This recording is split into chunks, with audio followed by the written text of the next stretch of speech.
you ever get any money from Costello? No. And did you ever get any money from Meyer Lansky? I never got money from any of those fellas. None of those None fellas? of those fellas. None of these that I've been reading about, or none that I knew. They never gave me anything. None of the Shetties? No. I don't even speak to the... I mean, I met that Charlie once or twice. I don't even talk to him. You don't like him? I was conscious of the fact that he had a reputation for being an outstanding bookmaker. You ever hear him referred to as the Prime Minister of the Underworld? That term I did not. Also known as Duck Corella. I refuse to answer on the grounds of an attempt to... You got any business? I refuse to answer on the grounds of attempt to criminal. You have any profession? I refuse to answer on the grounds of making... You have any occupation? I refuse to answer on the grounds of making... Are you a known racketeer?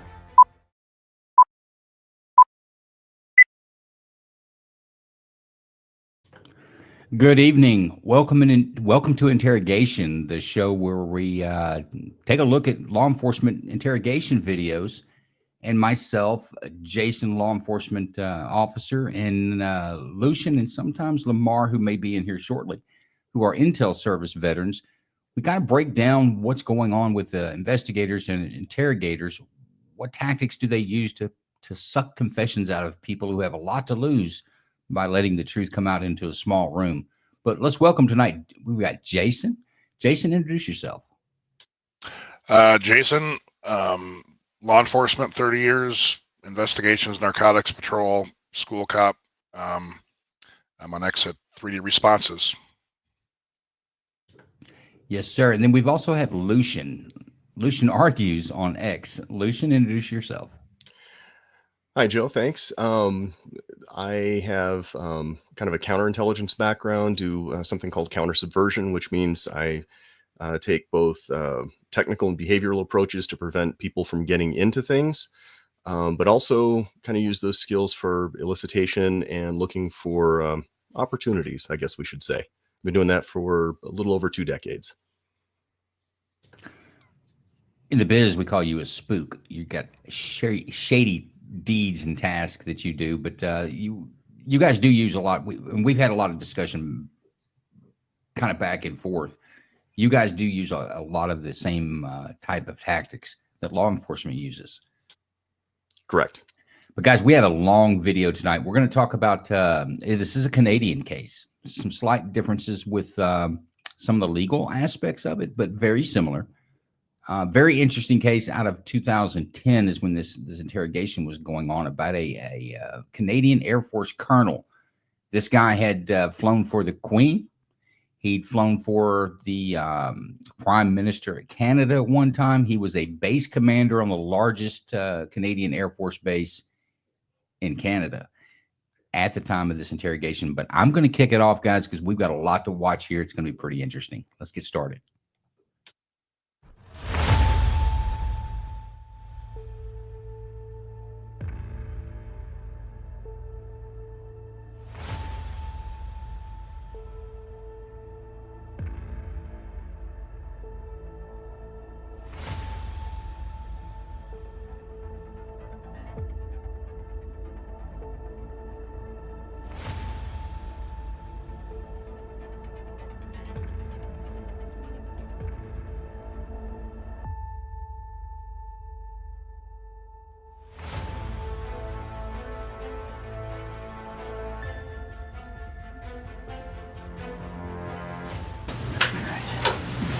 You just have a seat there, Russell.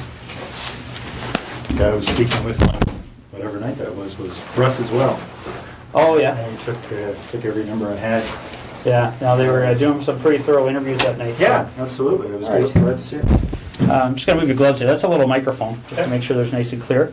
As you can see here, everything in this room is videotaped and audio taped. Check. You ever been interviewed by the police in a room like this before? I Or? have never been interviewed like this. Oh, no? Okay. No. Let's get this set up here.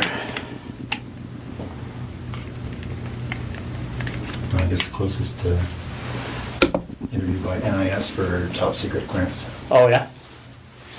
All right. Well, again, Russell, I appreciate you coming in. An investigation like this, I mean, I'm sure you can appreciate it's been big news, especially down Belleville way. And, you know, obviously our approach to cases like this is that we don't give up on somebody being alive until we get evidence that they're not. So because of that, we're treating Jessica's case as an emergent situation, obviously. So we're fast forwarding things that we might normally take our time with, and that's why we're here on a Sunday afternoon. So again, I appreciate it. We're going to do a pretty thorough interview today, okay?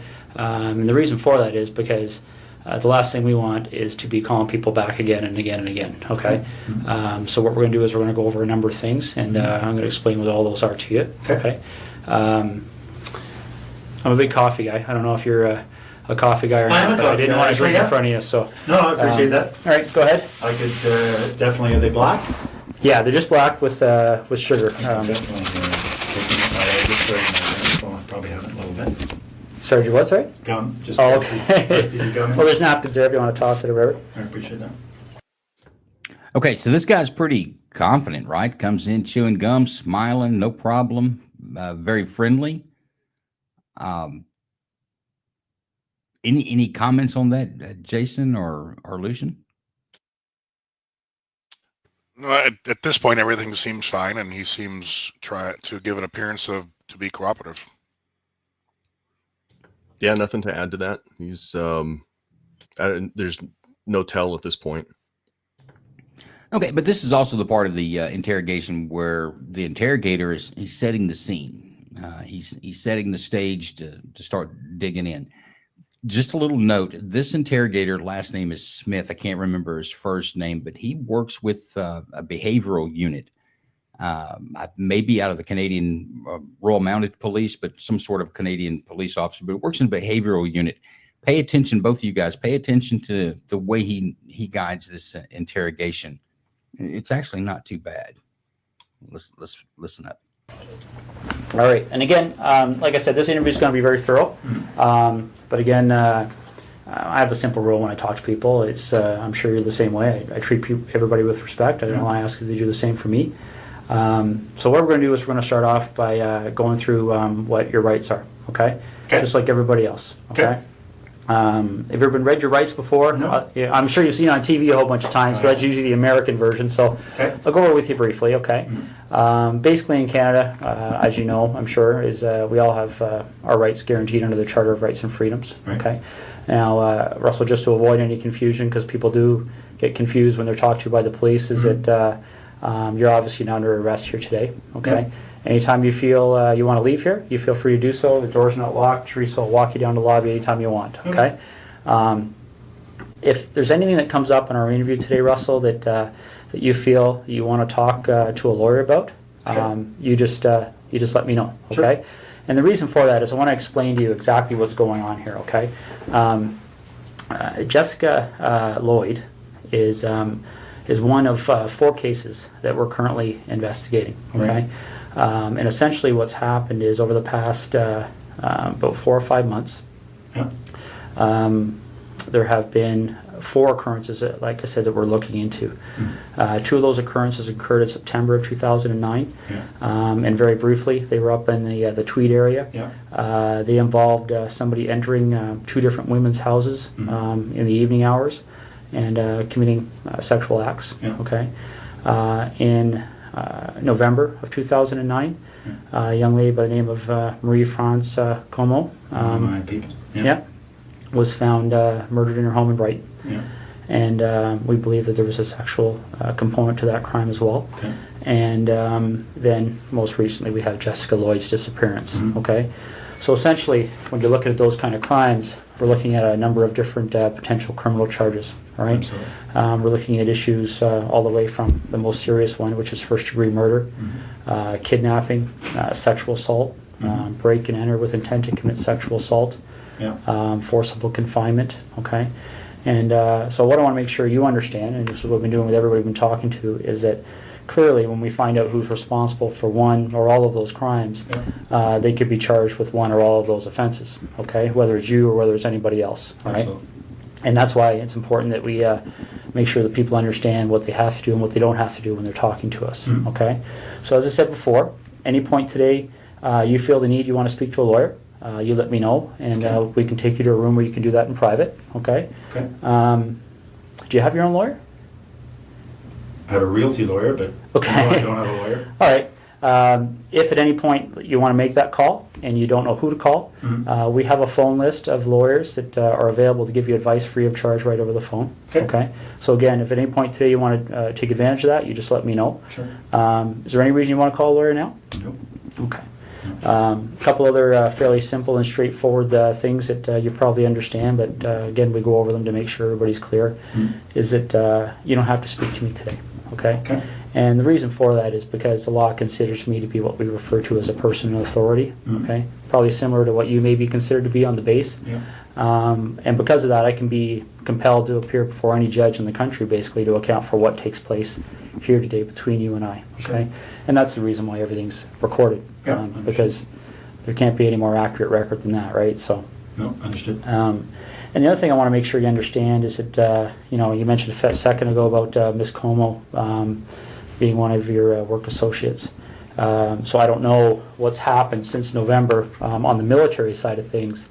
But what we want to make people clear on is that if you have been spoken to by any person in authority or any police officer about any of those cases, I don't want what they may have said to you to make you feel influenced or compelled to say anything to me today, okay? Whatever you might have felt influenced or compelled to say to them earlier, you don't have to repeat it to me and you don't have to say anything further, okay? But obviously what you do say, you know, for the third time is being recorded, right? So, Understood. These first two attacks happened not that far from my place in Tweed. Well, the second one did. yeah, We didn't even know the first one had happened, but I understand that was reasonably close as well. But the second one was very close. yeah, So certainly at the time, the OPP did a door-to-door. yeah. And within a couple of days, probably the same night. So I spoke with a couple of guys then. Okay. Yeah, and I'm aware of that from looking at the different cases. And essentially, Russell, in a nutshell, that's what we wanted to talk to you about, okay? Those four cases are of concern to us. And, you know, you've kind of almost hit the nail on the head about some of our issues that kind of make us want to talk to Russell Williams, okay? Because essentially, there was a connection between you and all four of those cases. Would you agree? Geographically, And then I guess or I drive past.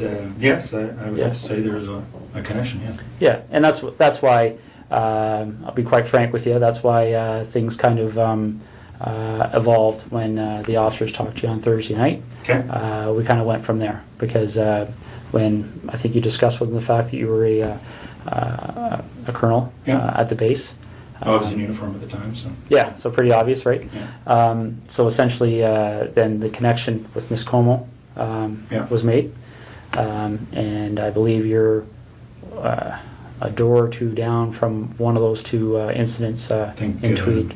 3 doors down. Yeah. Yeah. Very close. Absolutely. Yeah, exactly. So those are some of the issues we wanted to discuss with you. Yeah. Okay. So just getting back to these four incidents that we're talking about. Maybe you could just give me a little bit of history as to your arrival in the base in Trenton. When did you start working there? Friday on the day I was.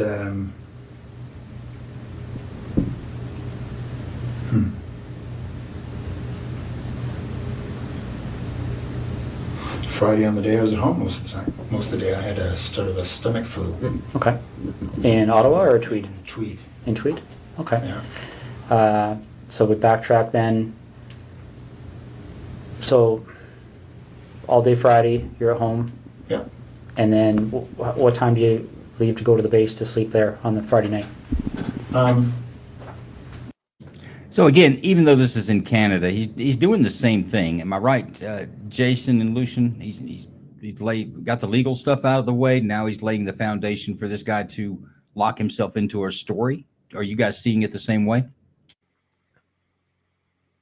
Yeah, he's letting him talk and get his side of it. I think this guy's doing a pretty good job. Go ahead, Lucian. I was just going to say, I think it's interesting. The only thing I've seen so far is a pause now and then when the interrogator or investigator, whatever, says something about, hey, we want to talk to you. You're basically a person of interest. And he lays out all the, the position of authority. He's laying a lot of stuff out, I think, to establish a peer level with the suspect. But the suspect is doing some interesting stuff. He's very consistent, and I only saw one or two little facial tics that would make me start to wonder if he's worried at this point or not. Lucian, I got a question for you. If you Yeah. don't mind. The gum chewing. Do you think without the gum, would more facial tics be present? Is he? I don't know. He's able to burn off some energy with the gum. Yeah, it's just he's a pretty heavy gum chewer going on here. Yeah, and that's so without knowing whether that's a normal routine habit for him or not, it's difficult to tell. But it definitely does have the ability to mask some of the smaller tells. But if you notice what I was pointing to, and you'll probably see it again, is the corner of his mouth tightens a little bit more, which is not necessarily something you normally do when you chew gum, but you'll see that line in this video. It's a little difficult to tell, but watch for that line in the corner of his mouth to get long when he pauses. Well, let me ask you this. What if we're dealing with someone who's a psychopath, who doesn't have empathy, has that ability? Do you think that reduces the amount of tells or tics, the stress that your physiology you're expecting to see? Oh, absolutely. Because the subconscious there comes into play, right? And there will be some things that some people just can't hide, but that's unique to an individual. But in this case, if he's absolutely convinced that he's either smarter than somebody else, and I'm making an assumption just for the illustration, if he's smarter than, or he's very confident, then the stress responses are very much subdued. Absolutely. I think he's not giving up much, but yeah, I agree. I think the gum could be burning off some nervous energy, but let's keep watching. Not sure. Probably just went in for just before bed. So I probably left Tweed between 8 and 9 or so. Okay. And you get to the base and spend the evening there and get up for the 5:30? Yeah. Okay. That's right. So we backtrack from there. When did you arrive at your home at the cottage? I don't want to get confused between your home in Ottawa and the home in Tweed. So, no, I had been in Tweed all week. Yeah. The week prior now. Yeah, I think that's the case. I was in Tweed all week. Flew Saturday. Headed to Ottawa Saturday night. Okay. So if you didn't have the stomach flu on the Friday, what was your schedule that day? 8, really. Okay. What would have been my schedule? Just a standard schedule in the office. Okay. So ops brief in the morning, a couple of meetings. I can't remember what the specifics were going to be. Okay. So Thursday night you slept at Tweed, or you? Yep. All right. And what did you do Thursday during the day? Thursday during the day I was at the base again. I think it was a fairly standard day. I can't recall exactly, but yeah, nothing. I was not flying, so I was at the base. So I would have gone in early in the morning, back in the evening again. Okay. Do you remember what time you left the base that night?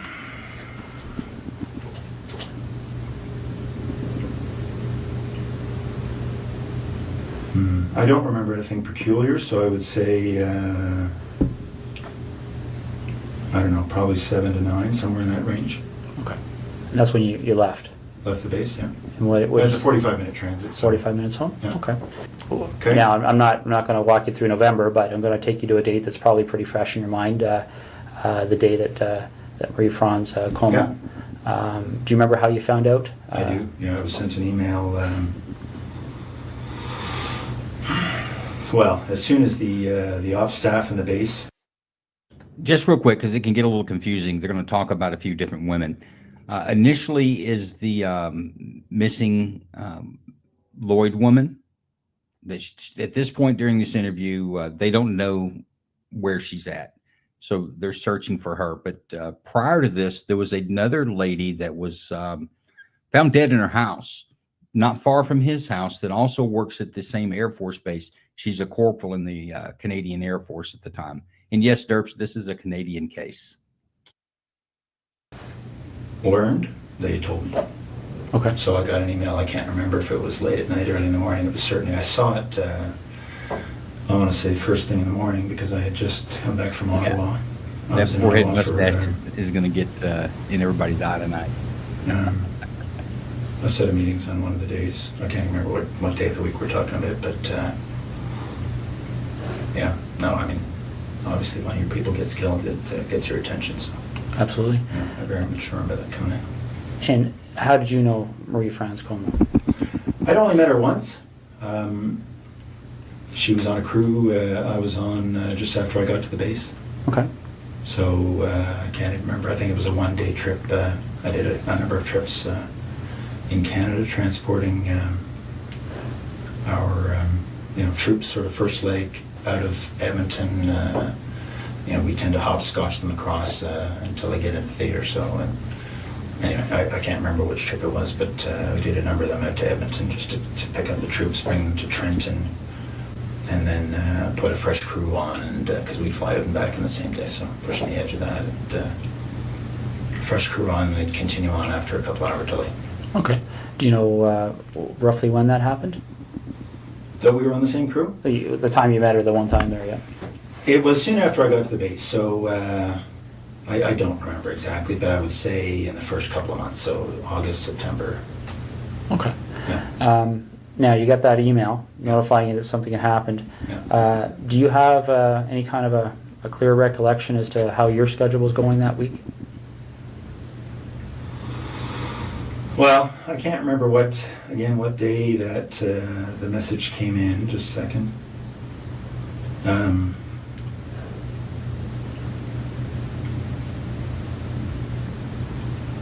No, I can't remember what day of the week, but I'm just thinking there was a whole bunch of activity spun up as a result, obviously. All right, Murphy's Law, formerly Murphy's Law, brings up a good comment that he's very forgetful for a colonel. But this is something, folks, or my interrogators, this is something we see from people when we're doing the initial dance, laying foundation in an interview, especially when people have something to hide, maybe. They seem to have a tendency to be very vague, and they give you the cursory, well, it was a Sunday. I don't remember what Sunday. They always seem to leave themselves some room to go back and try to fix things in the beginning. Do you see that as well, Jason? Yeah, typically they will tell you what they want you to hear, and they will not. They'll keep everything else close to the chest, and that's through the process of questioning and talking, where you can jam them up. But right now, the interrogator is letting him talk, and he's getting a sense of what this guy wants him to hear, which will provide clues, I'm assuming, later on down in the questioning. But he's given such a story that's vague enough that if it comes out to be a problem later, he can come back. He's given himself room to repair it by not being very detailed. Like if you ask me and I say, hey, it was Sunday, the April 1st, then it's going to be hard for me to come back. I'm going to have to either say I was incorrect or I completely lied if that date changes, just giving an example. But he's giving such a general story that I think it gives him room to come back and plug in. And once again, we're assuming that he's guilty. If he's a guilty person sitting in the seat, there may be a point where he has to come back and repair things and fix things. But let's keep going. I just think it's interesting how general he is in the beginning. I can't remember the day of the week.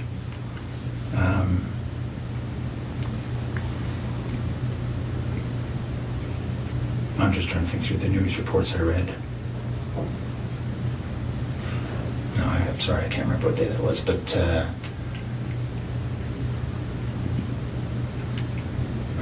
what we learned after the fact was that the MPs had learnt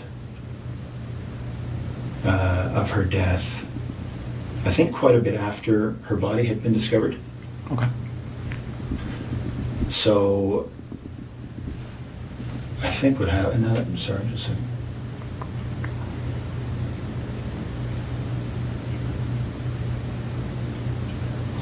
Okay.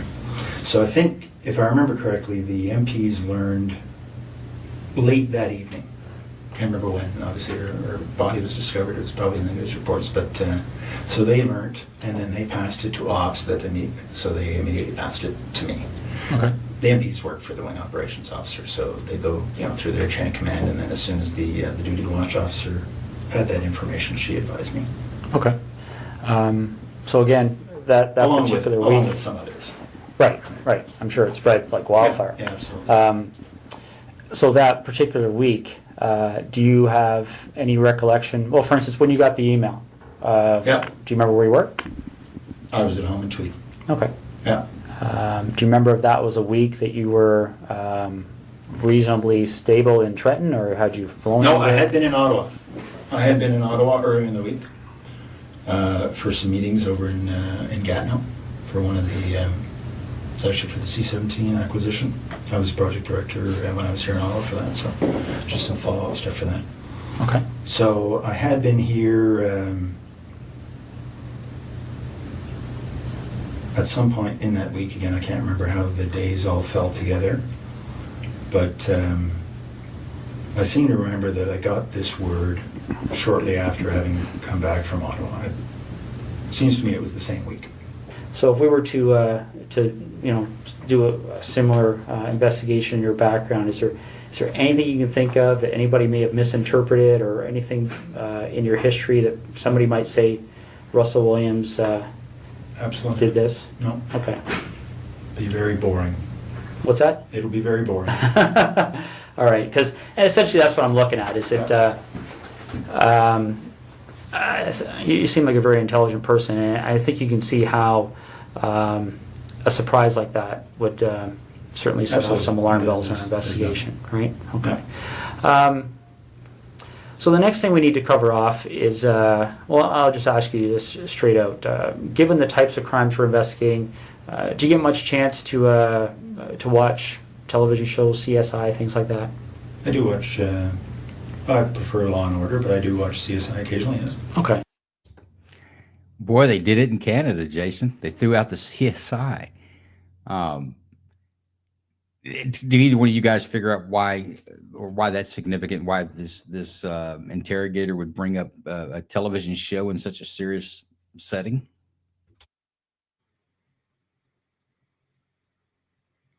You want that in Jason?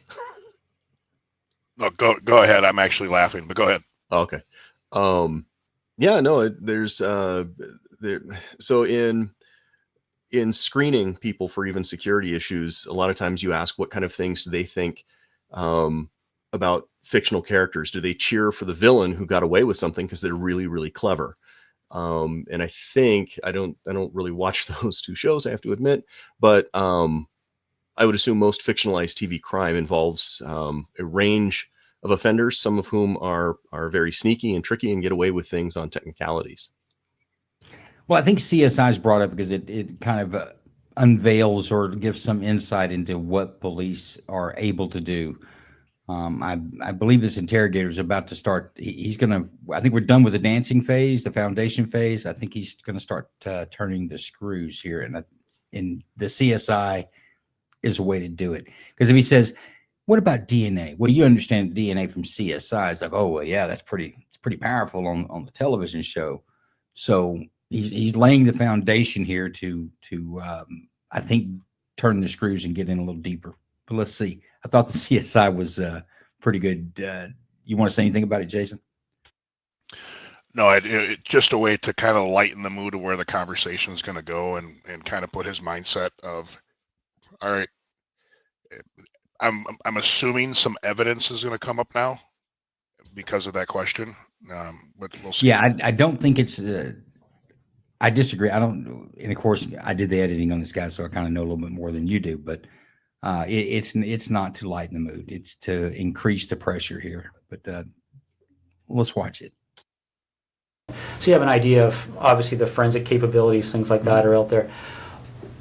What would you be willing to give me today to help me move past you in this investigation? What do you need? Well, would you be willing to supply things like fingerprints, blood samples, Sure. things like that? Yeah. Okay. Footwear impressions. Yeah. Okay. All right. I think that's what we're gonna ask you to do. Okay. All right. Now we have a process we have to go through to do that. Okay. And for the blood sample, I don't take the blood sample. We have specially trained officers that are trained to do that. Okay. I'm going to step out and make sure they're still available. Can I assume you're going to be discreet? It's possible. Yeah. Because this would have a very significant impact on the base if they thought you thought I did this. Well, bottom line, Russell, that's one of the reasons we're here on a Sunday afternoon. Okay. The military certainly be of great assistance to us, especially in relation to Miss Como's investigation. Mm-hmm. So that's certainly one of the things that went into our decision to give you a call at home today and see if we could deal with this today. Okay. So, okay.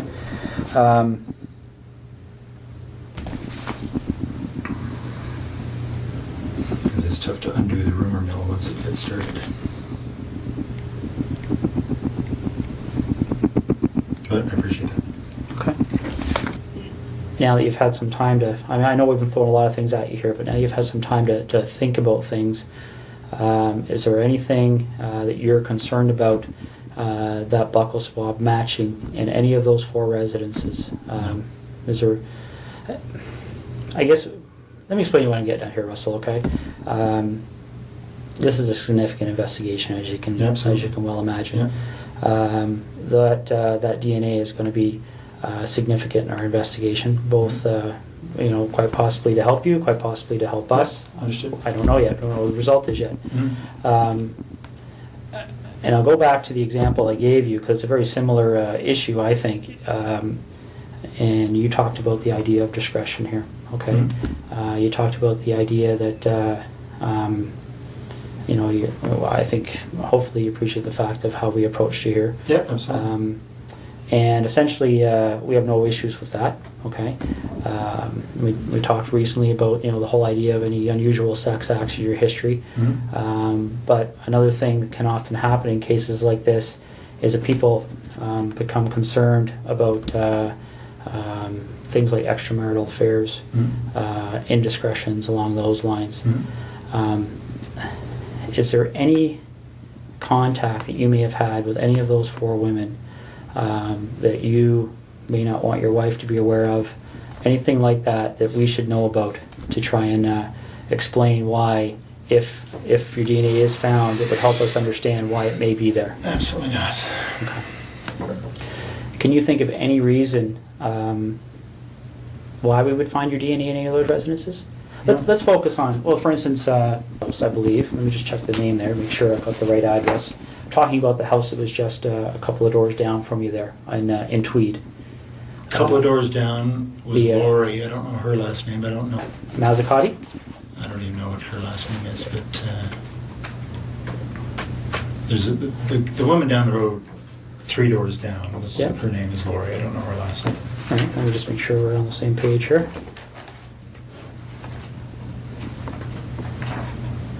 Okay. My understanding is she lived at 76 Cozy Cove. Yeah, so she would be the second one. The second incident on your road there. Yeah. A couple of doors down. Ever been in her house? No. We met her once, I think the first summer we were there, so in 04. Okay. And that's what I'm getting at. Again, this is a credibility issue, right? Yeah. Because I don't want to come and see you 2 weeks from now and say, Russ, our CSI people went in that house and... Okay, so they've asked him for a buccal swab, which is a DNA sample, swab out of the mouth. They don't have that back yet. Now, this investigator is laying down. It's like, well, and if you remember back, he talked about if we were in this room and we left and CSI come in later, they would find samples from you and I in this room because we don't, now with modern technology, we don't need very much to make a conclusion. So he's laid this down. He voluntarily gave up DNA samples with the buccal swab. Now the investigator's coming back. Now that the suspect knows that they have his DNA, he's given that up. Now he's laying down. It's like, well, what if I find your DNA in this house or these other houses? And then, and folks, I know I started this out. This was about Miss Lloyd missing, and it is exactly. But there was another homicide a few weeks, or a short time before the Lloyd woman became missing. There's also a few others of women who have been sexually assaulted in a manner of an intruder, a prowler breaking into the house, tying them up, restraining them, forcing them to perform some sort of sex acts, and the guy taking a lot of pictures. But he had it disguised on. Nobody knew who this was. So now he's talking. Some of these people he's talking about are women that survived an encounter with a intruder that law enforcement at this point believes are connected, close proximity, and a few other things that show that they're connected. But once again, he's laying down the foundation for this guy to give a different story or try to clean up. Well, maybe I was in her house at this one time, but the colonel's holding strong that you shouldn't find my DNA in any of these victims' houses. Are you familiar with how DNA works? I think broadly, yes, I would guess so. One of the challenges we have in 2010 with DNA is it's become so precise that I guess the best way to explain it is I can think back 15 years ago when I started in violent crime investigation. Yeah. For us to get a DNA match, the sample we had to find was, probably would have filled half of one of these cups. Because they destroy so much of the sample in the testing. Okay. Essentially, DNA has become more and more precise to the point where when you and I walked in this room earlier today, we could have sat down, talked for 30 seconds, walked out. CSI officer could have come in 3-4 days from now, did some swabs here, and he would have found your DNA and my DNA, and probably a lot of other people's DNA. Sure. A little bit gross to think about, but essentially, as we talk, a little bit aspirate comes out of our mouth that contains our DNA, our bloods, or our skin cells contain our DNA, and that's what I'm getting at. If you were ever in Lori's residence, quite possibly, quite innocently, your DNA could be in that residence. Has there ever been a time you've been in there? No. Okay.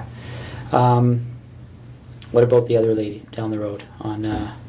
I hadn't even heard that name, so no, I don't actually know who that was. Okay. Have you ever visited Marie France Como at her residence? No. Okay. All right. So you're quite positive there would be no reason why your DNA would be in any of those 3 locations.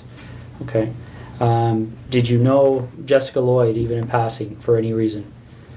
No, I didn't hear her name till it was on the news. Okay. And the reason I'm asking that is because I know you were asked that question on Thursday night, and sometimes what we find, and again, this is one of those situations that can sometimes cause us to get in a lengthy investigation as somebody that maybe doesn't deserve it. But what can happen sometimes is somebody gets stopped by the police like you did, and they get asked that question, and people, when they're stopped by the police, they can be nervous, okay? So they blurt out an answer, and then they start driving away, and they go, oh, why'd I do that? Because the problem is that once they get asked again, then they feel compelled to maintain that answer for fear that if they change their answer, somebody could find it. You understand what I'm saying? I do. Okay. So I want to make sure that's not happening here. I don't care what you said to the officers on Thursday night last week. If there's any communication or contact between you and Jessica Lloyd, you've seen her picture, right, around town? Yeah, absolutely. Okay. Ever seen her before? I don't. No, I would say I have not. Okay. All right. All right. And you mentioned something about doing some renovations at your property in Tweed there. I think you said something earlier about tearing up carpet. Correct me if I'm wrong, but oh yeah. Okay. When did all that happen? In 2004 or 5. Okay. Any recent renovations? No. Okay. All right.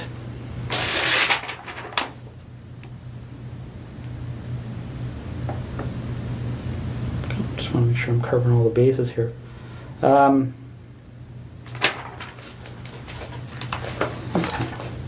What kind of tires do you have on your Pathfinder? I think they're Toyo. Okay. Do you know the brand name or sorry the I think make? that is I don't. Sorry, the make is Toyo. Yeah. I don't know the model. Okay. Just see, I'll read this off to you, see if it rings a bell.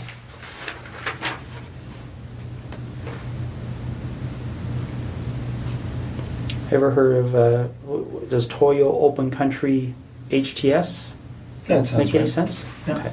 When did you have those tires put on your Pathfinder? Well, it's the second version we've had of them, so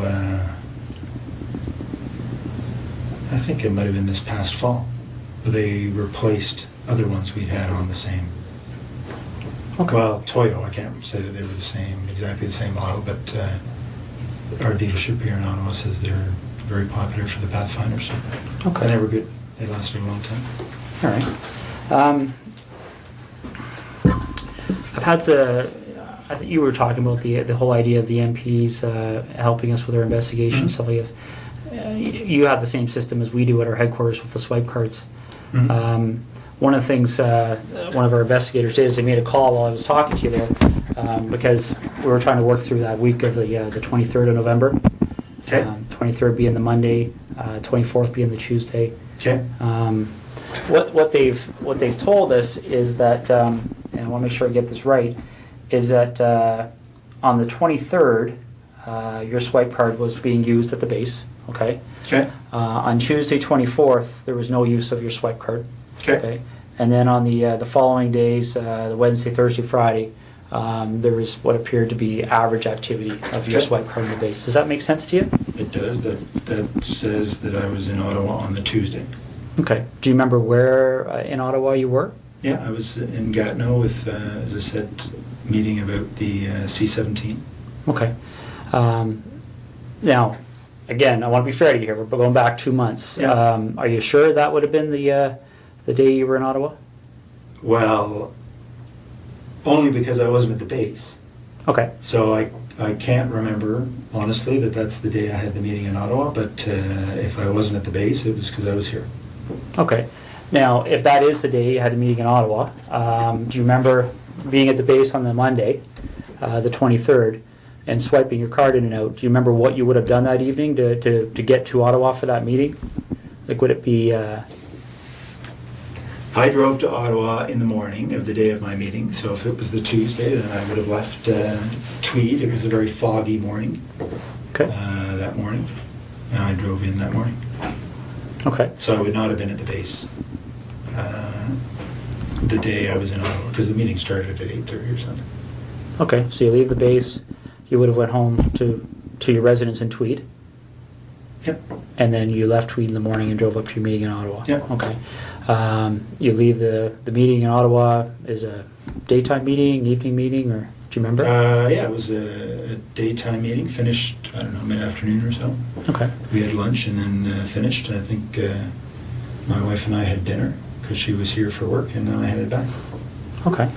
Well, these are the kind of things I'm trying to draw out here. That's helpful to us. Do you remember where you had dinner? Well, I don't remember exactly the restaurant, but it was in Westboro because that's where our house was being built at the time. So we had dinner, in a restaurant that we would expect to be able to frequent once the house was finished.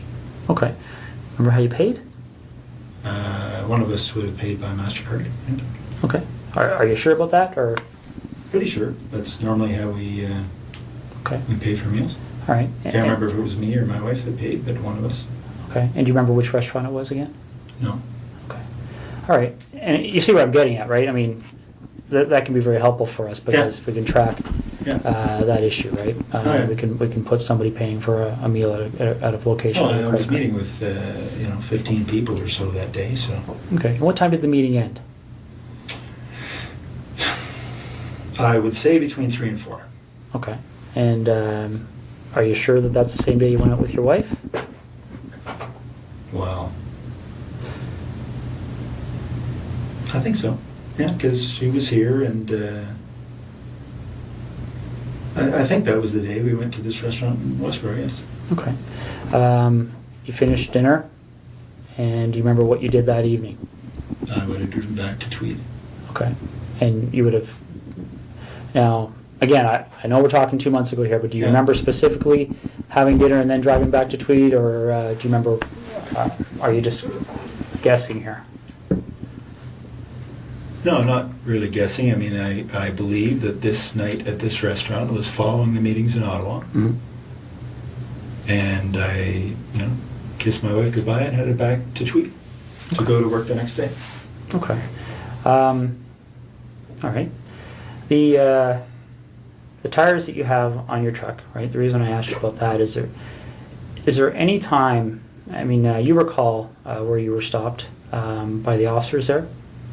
Yes. Okay. Did they explain to you what the significance Said of that was her location house. That was her house. Yeah. Okay. So you remember that location? Yep. Do you remember what the crossroad was, or? I don't think there was a crossroad. It's sort of just on the south end of 37. Okay. When you get stopped at that location, has there been a time in the recent 1 or 2 weeks that your vehicle has left that road for any reason whatsoever? Have you driven into a field with your vehicle at all? For any reason you can think of? No. Okay. Because I want you to rack your brain here. This is important. So, Yeah. is there anything you can remember doing that would have caused you to drive off the road No. at that section of roadway? No, that's my early. That's the early part of the highway, and just head north. It's about 30 minutes from there to. No, probably 20 from there to my house. Okay. Would it surprise you to know that when the CSI officers were looking around her property, that they identified a set of tire tracks to the north of her property? Looks as if the vehicle left the road and drove along the north tree line of Jessica Lloyd's property. Okay. Okay. They took, they examined those tire tracks. And they have contacts in the tire business. Obviously, tire tracks are a major source of evidence for us. Sure. Shortly after this investigation started, they identified those tires as the same tires on your Pathfinder. Really? Yeah. Okay. Okay. One of the other things that they do to try and identify the type of vehicle that may have left those tires, well, is they do two things. They talk to witnesses. Okay. There was a female police officer that actually drove by that location that evening and recalls seeing an SUV type vehicle in the field to the north of Jessica Lloyd's house, consistent with a Pathfinder. Okay. Could maybe consistent with other things, but consistent with a Pathfinder. And they, what they also do to try and identify the type of the vehicle is they look at what they call the wheelbase width, okay? Because different vehicles, different makes, models have wheelbase width. So they can take those two sets of tire tracks, measure the distance between them, okay, and determine what the width is. Sure. And then they can enter that into a vehicle database, and it will spit out the types of vehicles, okay? Your Pathfinder's wheelbase width is very, very close to the width of the tires that were left in that field, okay? Do you have any recollection at all of being off that road? No, it was not off the road, no. Okay. All right. Okay, so he's tightening the screws on what they do know. He's letting it go a little at a time. I don't know that the colonel here has put 2 and 2 together on this just yet. But have y'all noticed anything different in his demeanor as the questioning's gone on? Yeah, I've if you notice the I don't know what happened to the gum, but his body tics are a little more pronounced. There was a point where you could see him shift his shoulders a little bit more, and if you watch, he's fidgeting in his seat a little bit, not a lot, but also his feet have been moved from out in front of him to under the desk to now underneath him.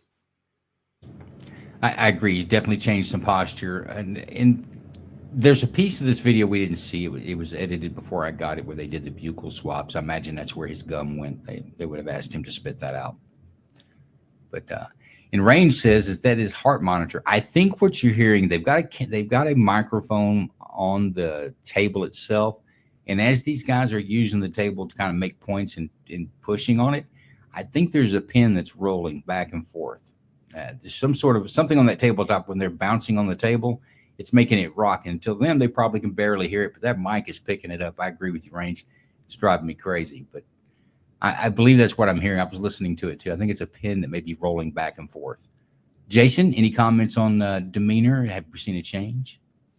I agree. He's gotten much more fidgety. The one thing that an innocent person at this point, when he says the tire stuff, or even before that, I would expect an innocent person to start to get a little angry and start saying, I didn't do this.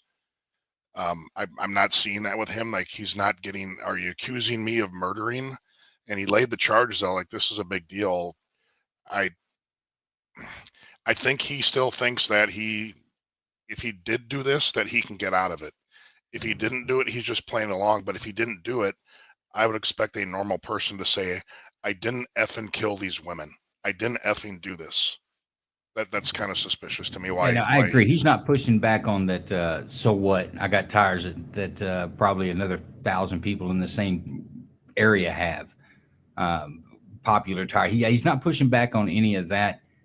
But also, I'll go back to the criminal mind, is especially those that think they're kind of intelligent. They're still trying to figure out what the police have, and in his mind, he's thinking, if it's all you got is tires, then I'm good to go. Let's see how this continues. Russell, is there anything you can think of? Let's go talk about Marie-France Como for a minute, okay? Mm-hmm. Is there any reason at all you can think of that during our investigation, obviously we're searching computers, things like Blackberries, right? Mm-hmm. Electronic devices, looking through houses for things that are in handwriting, written notes, diaries, things like that. Mm-hmm. Now, I'm not at liberty to tell you what the content was, but is there any reason at all you can think of why Marie-France Como would have specifically referenced you in some of her writings?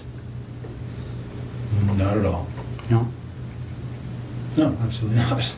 Okay. Is there anything that she ever said to you that led you to believe that there might be something more than a passing interest with her towards you? Not at all. No, we spent, one flight together talking. I'd go back occasionally and talk. No, if that's the case, that's very surprising. Okay. All right. You have any questions for me right now? No. Okay. I'm just going to step out and see how things are going, okay? I mean, it is a Sunday, but there's probably 60, 70 people working on this file, so there's a lot of things happening. Sure. So let me go out and see what's happening, and then I'll come back in and we'll hopefully continue, okay? I told you when I came in here that I'm going to treat you with respect, and I've asked you to do the same for me. We talked about the whole idea of how we've approached you here, okay? The trying to be as discreet as possible, okay? But the problem is, Russell, is every time I walk out of this room, there's another issue that comes up, okay? And it's not issues that point away from you, it's issues that point at you, okay? And I want you to see what I mean, all right? This is the footwear impression of the person who approached the rear of Jessica Lloyd's house on the evening of the 28th and 29th of January, okay? All right? Now, I want you to keep in mind that this is slightly smaller, okay, in scale, okay? Okay. All right, that's not to scale. The footwear is actually bigger. Okay. If you look here on the ruler, you'll see that 1 inch is just slightly smaller than an actual inch, okay? But this is the way it prints off on the computer. Yeah. I'm going to move this over so you can see what I mean, all right? Because essentially when you're dealing with footwear impressions, we have a gentleman on the OPP who's basically world-renowned. His name is John Norman. And essentially with footwear impressions, you're in a situation where you're pretty much in the area of fingerprints, okay? And essentially what we're talking about here is, especially when you start adding in other pieces of information that support an investigative position, okay? This is a photocopy of the boot that you took off your foot just a little while ago, okay? Now, I'm not an expert in footwear impressions, so I rely on the experts. Footwear impressions are very much like fingerprint comparisons, okay? You take a look at this print, and again, this is one print. This person walked through, there's several different prints to compare. So we're going to get features off of one print to compare, features off another print to compare. Yep. These are identical.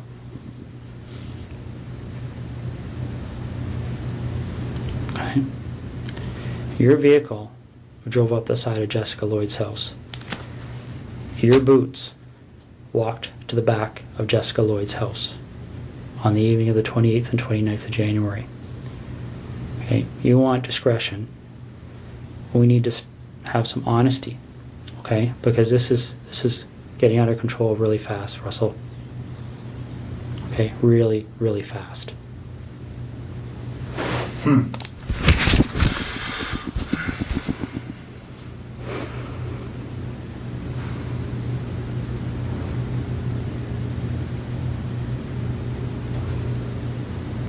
This is getting beyond my control. All right, I came in here a few hours ago and I called you the way I called you today because I wanted to give you the benefit of doubt. Mm-hmm. But you and I both know you were at Jessica Lloyd's house, and I need to know why.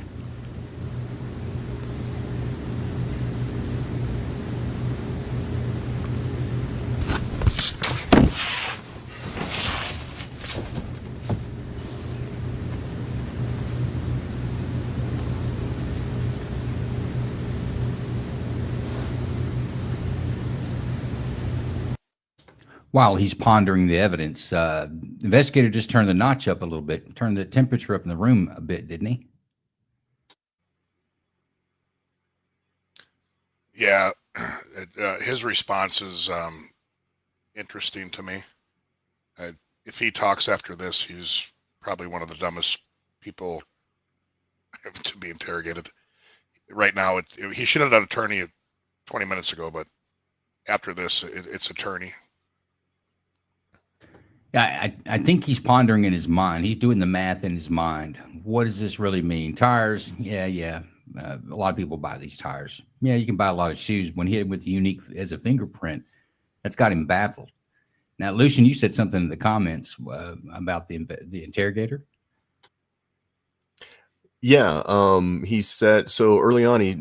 He tried to establish a peer relationship, right? He's laying all this stuff out. You know the technical parts.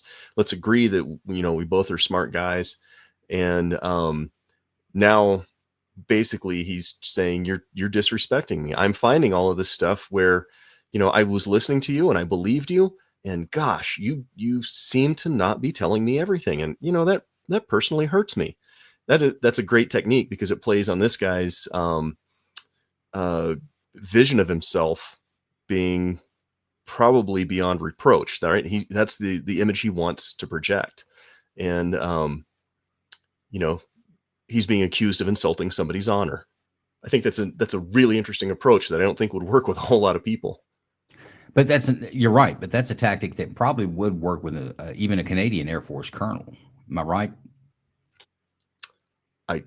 I wouldn't know the specific. You've never met a colonel. Military service, right? You never met a colonel?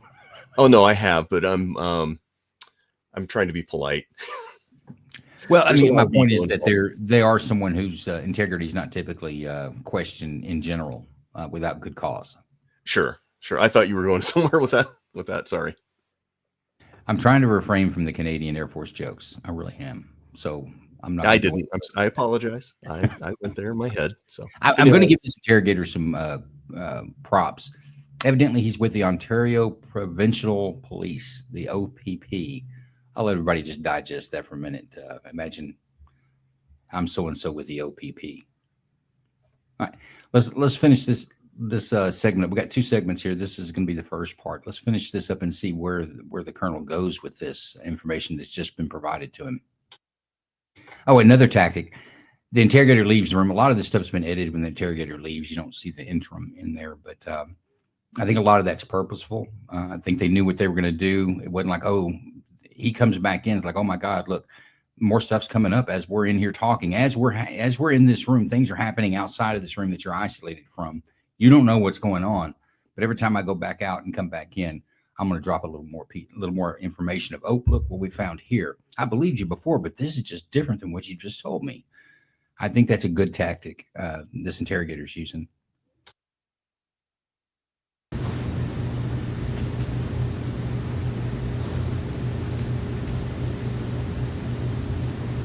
You intriguing. Well, I don't know what to say. It's Well, you need to explain it, because this is the other problem we're having, Russell. Okay? Again, these decisions are made by me. Right now, there's a search warrant being executed at your residence in Ottawa. Okay? So your wife now knows what's going on. There's a search warrant being executed at your residence in Tweed, and your vehicle's been seized. Okay? You and I both know they're going to find evidence that links you to these situations. Okay? You and I both know that the unknown offender male DNA on Marie France Comeau's body is going to be matched to you, quite possibly before the evening's over. Okay? This is a major investigation. The Center of Forensic Science is on call 24 hours a day helping us with this. Your opportunity to take some control here and to have some explanation that anybody is going to believe is quickly expiring. Okay? We're applying, the investigators now applying for a warrant to search your office. All right, these aren't decisions that we can say yes or no to. This is the practical steps in an investigation like this. And Russell,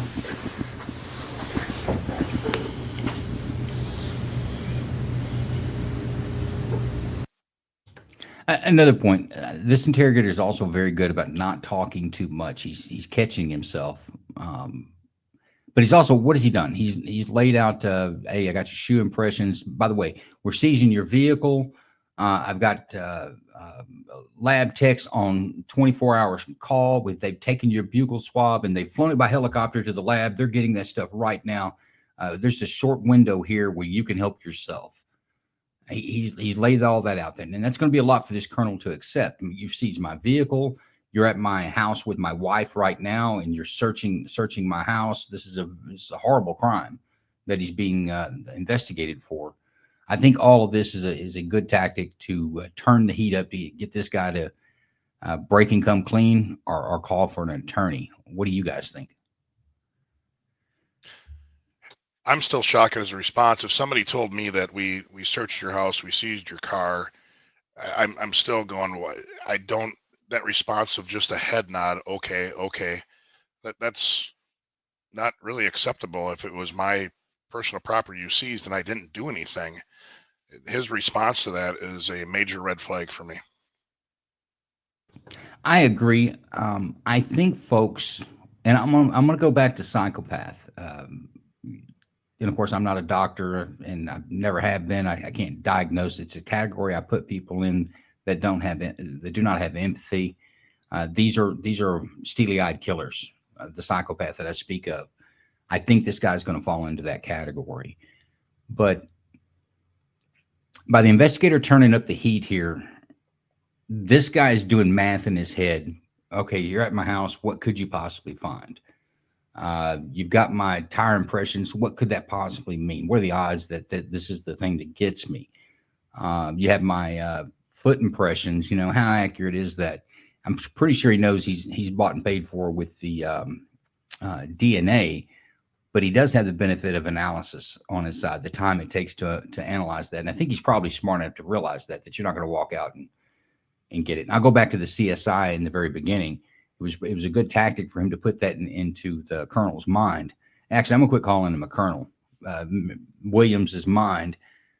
That you've seen that on CSI. They solved the whole murder in a 1 hour episode, so that we can do the same thing. We do the same thing as what he's relaying out to this guy. And I think Williams right now is doing math in his head to determine how baked is he. But what do you think, Lucian? No, I agree. He's trying to figure out the best course of action. The he's not even really looking at the evidence at this point. What he's doing is trying to figure out how to buy some more time, hoping something will occur to him, and trying to find if there was a hole in something the guy said previously. At this point, I'm not even sure if this guy is listening to the calculus of, if you talk now, you take more control. I think he's just dismissed that, and he's still trying to figure out where he's gonna find his escape route. Yeah, I agree. He's looking to either find a way to explain off what you may find, if that's possible, or he's going in, well, how detailed is this search at my house? How much are they going to find at my house? But yeah, I think he's looking for some daylight, and math in his head's not working out right now. But let's go back and see what else he's got to say, see where this goes.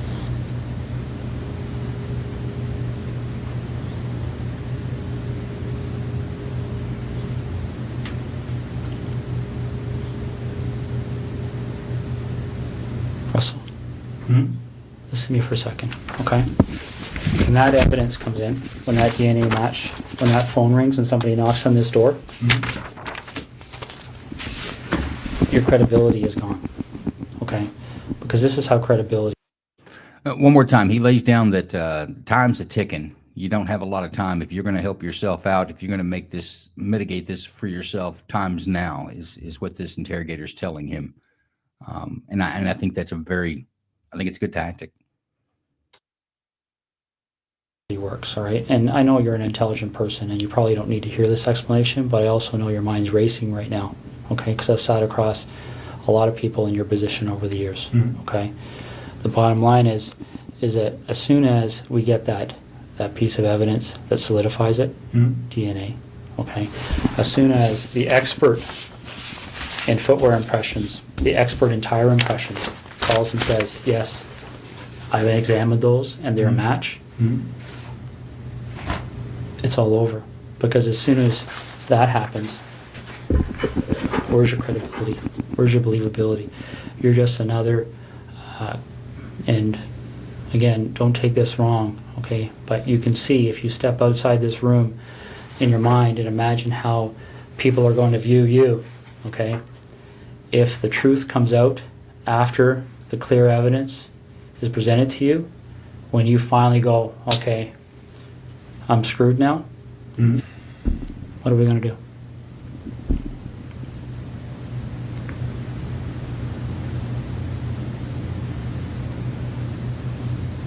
Russell, you know there's only one option. What other option is there? What's the option? Well, I don't think you want the cold-blooded psychopath option. I might be wrong.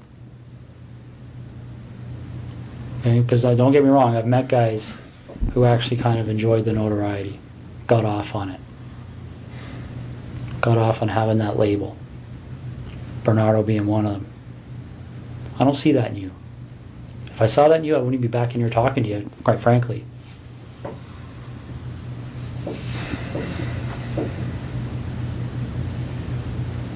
But maybe I'm wrong. Maybe you got me fooled. I don't know.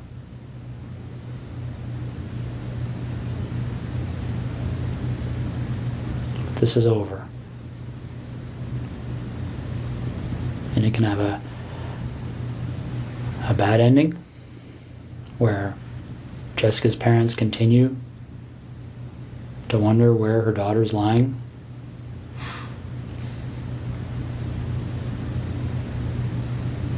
And I don't know. I mean, obviously, there's a huge search still underway, and it'll continue. It'll continue until her body's found. That might even happen tonight, for all I know. Once that happens, then I don't know what other cards you would have to play.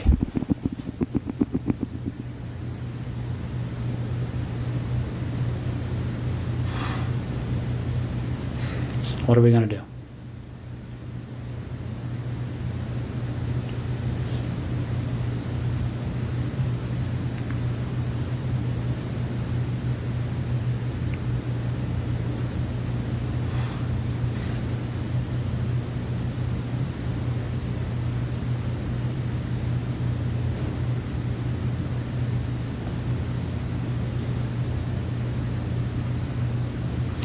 There is quiet. You can hear the air conditioning in that room. Russell,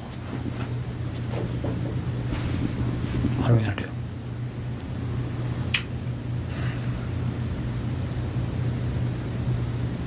Call me Russ, please. Okay. What are we gonna do, Russ?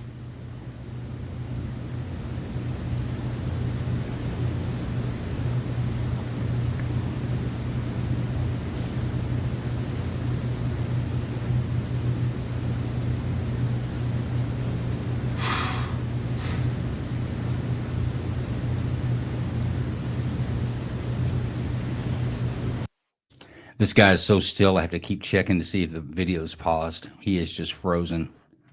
What do you think is going through his mind now, Jason? I personally think he's contemplating confessing to it. I liked how the detective said, try to normalize these acts. We do that a lot with criminal sexual assaults, especially with children, where you try to pretend like I get why you did this. It's normal. How do you want to be labeled? I liked how he went there. Right now, I think he's on the verge of throwing up on himself.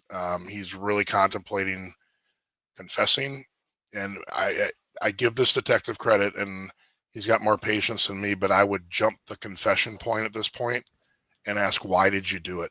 And because he's stuck on saying I did it. Maybe try the next angle of why did you kill these women? Are you saying giving him an out to try to justify? Help me understand why you did this. Is that what you're saying? Yes, just change the path a little bit because he's stumbling now on confessing. Yeah, it's stuck in his throat right now. He can't get it out. Lucian, what do you think? I think I think the anxiety we're seeing is frustration and disappointment. I don't think he's actually that nervous. So to your point, Jason, I think what he's doing is trying to figure out how best to phrase things. But is he trying to figure out if he wants that label or not? I don't know at this point. I did notice that the first time that the fidgeting just completely froze, I was half expecting him to lunge at the guy. There was a moment where I bet this guy was thinking in his head, you know, if I took you out and got to the door, I might have a 50-50 chance of breaking out. Yeah, it could be. I think there's a lot of calculus running through his head right now. Yeah. And we'll find out, I think, a little later in the video what some of those equations in his head are.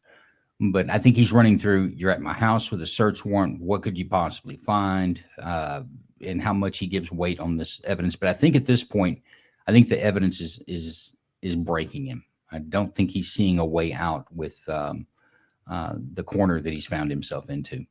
Yeah, and one more thing. So I'm seeing a little bit different on the information. I don't think he's weighing the information so much as how he's going to play the next. I think he's looking ahead to figuring out how he's going to say the next few things in order to either soothe his own ego.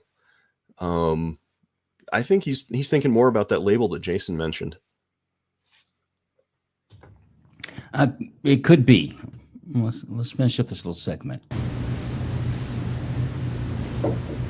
Is Jessica somewhere we can find her easily?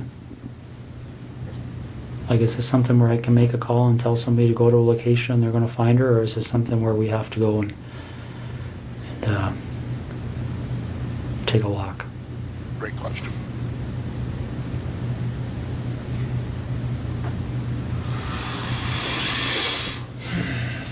He didn't say, I don't know.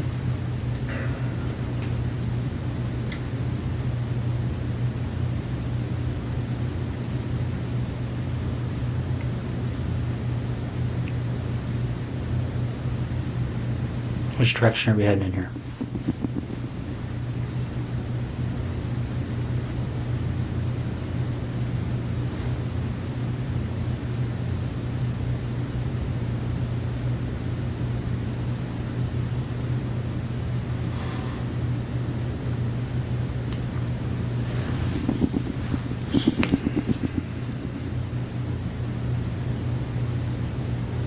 He's actually trying to stare down the interrogator.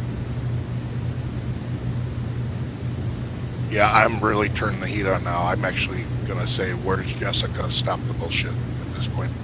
You know what? I think the investigators got him gripped. I'd let him bake. It's coming apart. Russ, maybe this would help. Can you tell me what the issue is you're struggling with?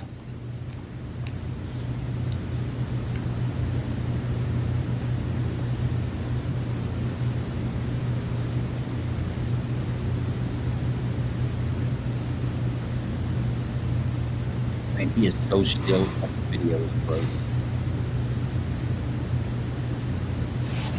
Do you think ears ringing? What's the issue you're struggling with?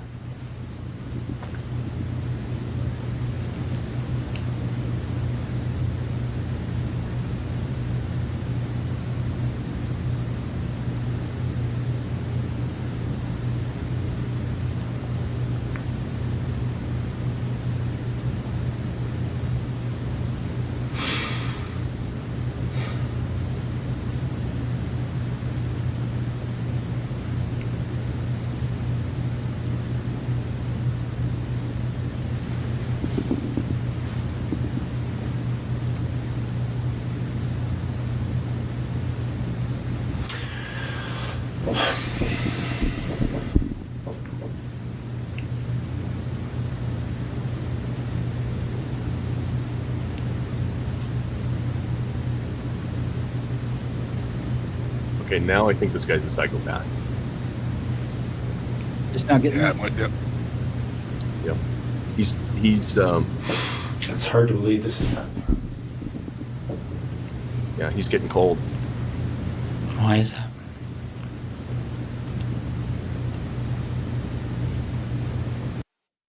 I just want to pause it for a second. Lamar says SEER training kicked in silent defiance. This guy has had Canadian, it could be U.S. SEER training, but Canadian at least version of SEER training, which is survive, escape, and evade training for people who may be captive pilots who may go down and become combative or combat POWs. And I want to give Lamar, who's normally on our show, guys, but today's his birthday. So I want to give him a happy birthday out there to Lamar. Happy birthday, Lamar. But good point you bring up there.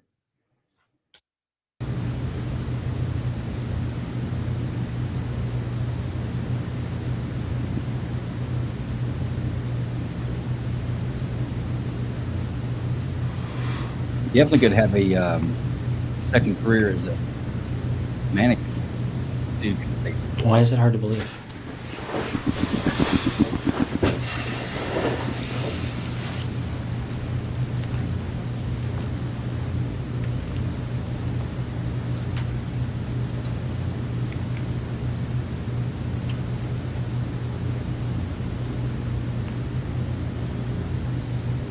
It's just hard to believe.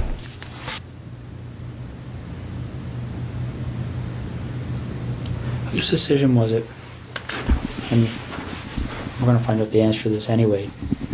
But whose decision was it to issue the directive to the base personnel that nobody had to speak to the police and to seek legal counsel before they were questioned? It's my I don't understanding. think that was... My understanding that direction came from somebody that reports to you. What do you think they're going to say, Well, Russ?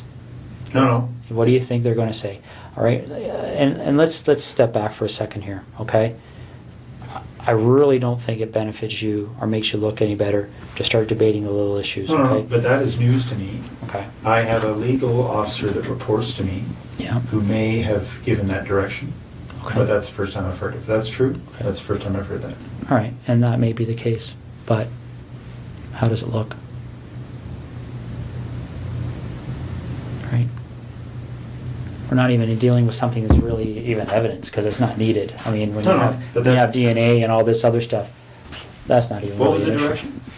I don't recall, but it was something along the lines of telling the people on the base that they they weren't required legally to speak with police, and they should seek legal counsel before they decide to speak. But Well, if that was actually said, it would not have been to the base at large. It may have been to the individual, the boyfriend, who is the suspect. okay, my understanding, it went out to all personnel. No, absolutely. Maybe no, only under your command. I don't know. It didn't. Okay, that's I fine. did never see it. That's fine. Now let's get back to the issue. What's that? So you talk about perception. My only two immediate concerns from a perception perspective are what my wife must be going through right now Yeah. and the impact this is going to have on the Canadian Forces. Where do we go?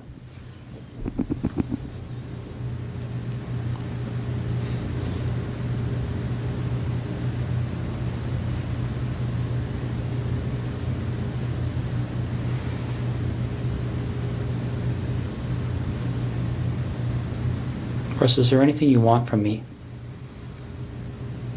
Is there anything you want me to explain?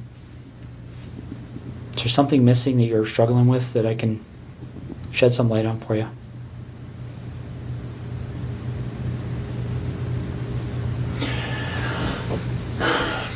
I'm struggling with how upset my wife is right now. Russ, what are you looking for? A way out. I'm looking for a way out.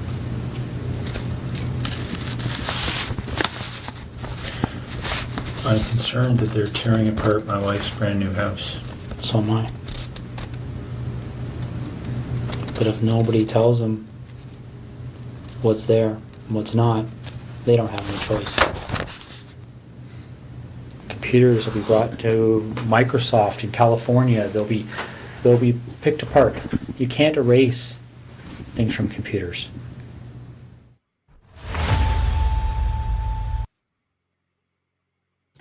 Okay, that's our first segment. Any predictions on whether this guy's going to break or not before we go to the next clip? I'm going to say yeah. Lucian, do you have a vote? I think it depends. The interrogator is doing a great job of reading this guy's personality. But I think most of what we're seeing in the last few minutes here is him being disappointed that he got caught. And he's trying to find reasons to transfer, to explain that disappointment. My wife's house is going to get torn apart. I don't know if he'll break on this one. And I'm not sure it's necessary for him to at this point. I think he might try and go by implication, saying, well, you think all this stuff. Let's see how it plays out. What about an attorney? Do you think that's a possibility? He should have done that at Howard. He should have done that 45 minutes ago. Before they got the box. Yeah. Yeah, I'm not exactly sure why he hasn't asked for one yet. Okay. I'm gonna let him know. There's no way that we can get through the entire interrogation video, but I'm going to play it, and we're going to get to a conclusion before the end of the show, and we can take it up in an after party space if people like to. But let's get this other video rolling, folks. We're going to be short on time. So do I.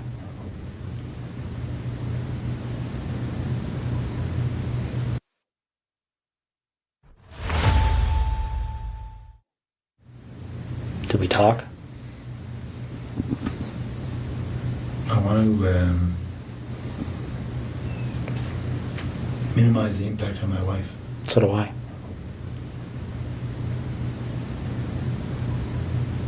So how do we do that?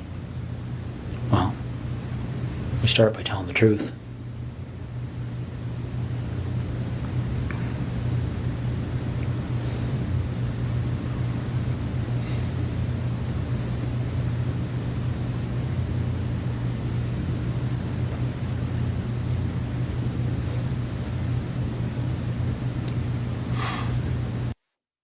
I believe what we saw in the last part of the last video was a slow breaking, and it was like the tree that was starting to fall. It just took it a long time to fall, but I believe it's about to impact the ground.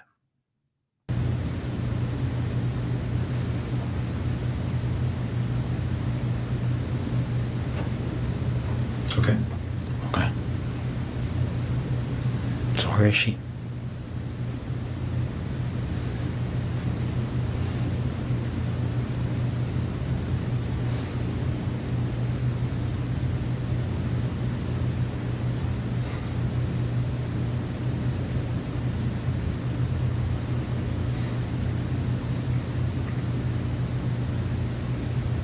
get a map. Is she close to where she lives? I've got maps of that general area.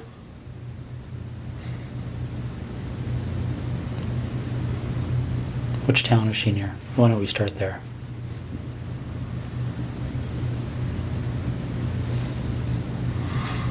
I'm not sure if you give me a map of that covers Calagar down to the highway and over to Tweed and south, I'll show you. Let me see what I got here. I might have something. Is she inside, outside?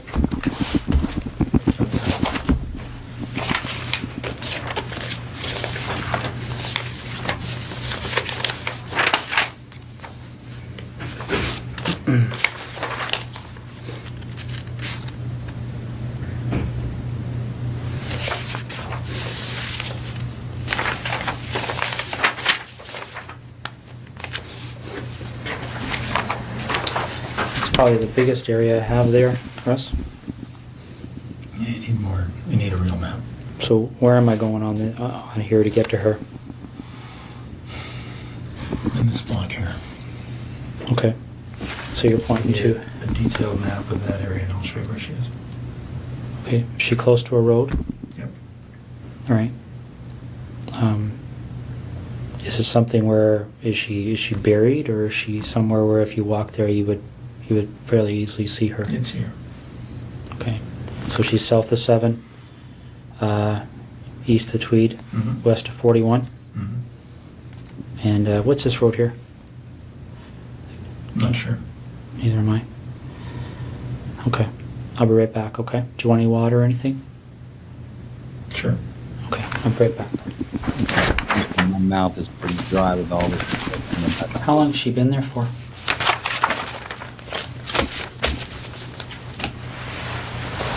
A little over a week. Was it fairly quick from the time she left? Friday night. Friday night? Yep. So where was she between Thursday night and Friday night? In Tweed. With you? Yep. How long was she alive for?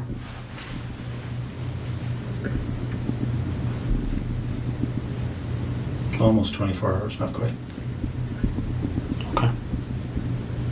Russ? You're doing the right thing here. Okay. Well, Still your again, friend. I'm interested in making my wife's life a little easier. And Okay. her family as well. Well, we share that But interest. there's no, your time in Ottawa is wasted, really. I'll tell you where the Emerson cards are. Where are they? They're in the house there, but In Ottawa? yeah. Whereabouts? Some in the camera bag, which they would have found in my office. And in the when you walk into the office on the left side, there's a desk of drawers, set Okay. of drawers, like a filing cabinet, wooden, IKEA. In one of the top 2 drawers, and there's a plastic divider, Yeah. and there's inside there are 2 memory cards, Okay. which are blank, but I'm sure they can be And whose images are on those cards? well, I've erased them, but I expect you'll be able to draw images of Jessica and I. What about Marie?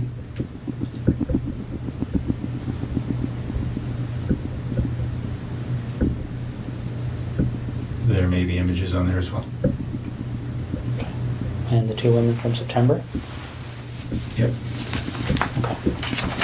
Do you have those images stored anywhere else?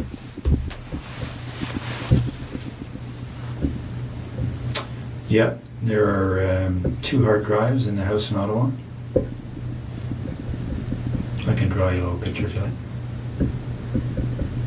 Sure. Do you want to do that now while I'm Sure. getting them out? Okay.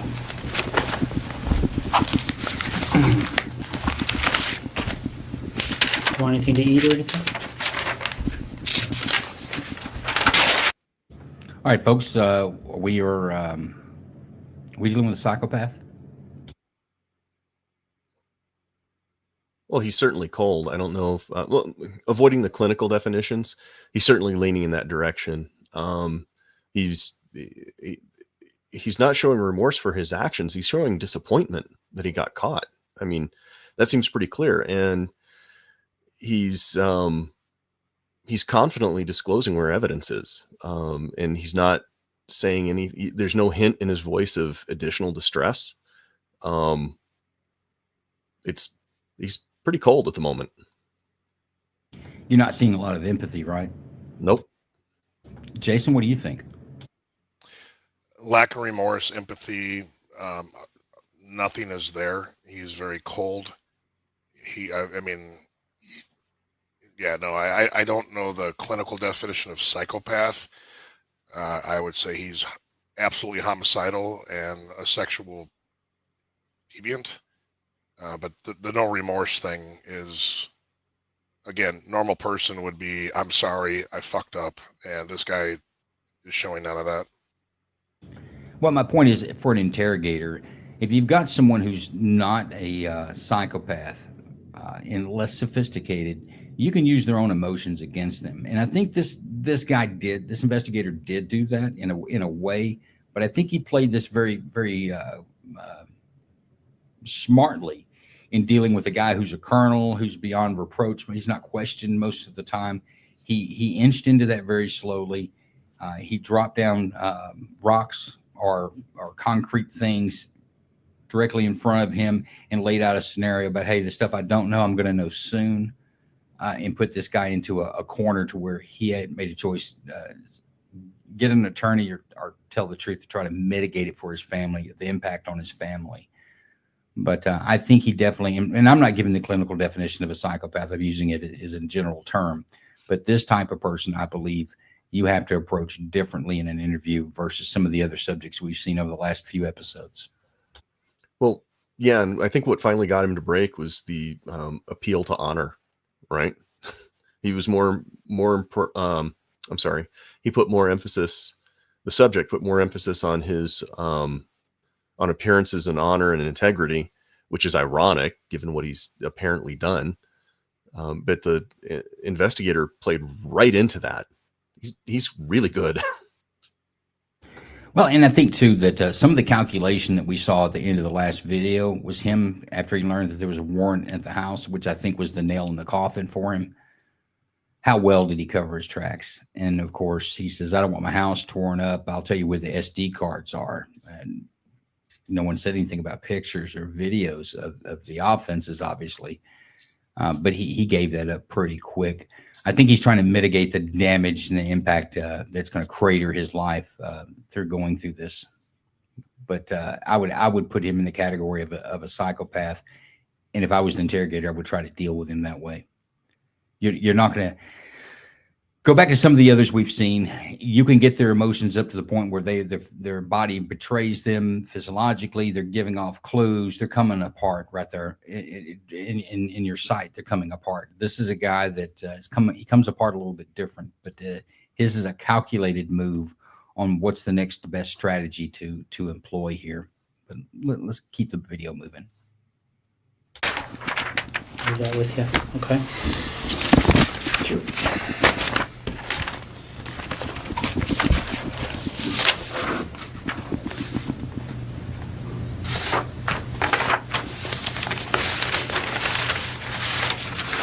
While they're shuffling through papers and drawing diagrams. But I do want to talk to you, Jim. That's the plan, okay?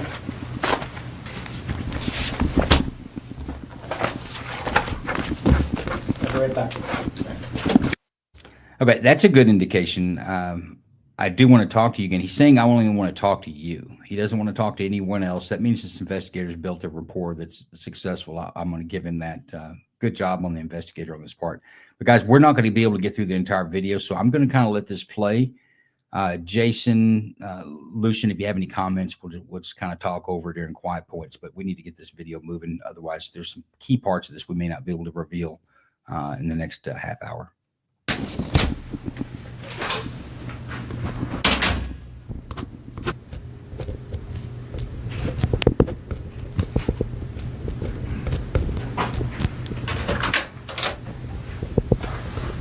you make it up there. Thank you. Okay, make it up. All right.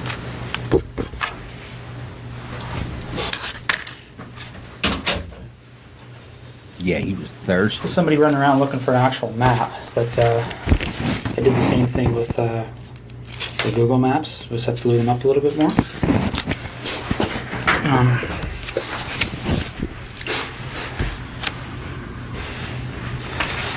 This is the biggest of the area.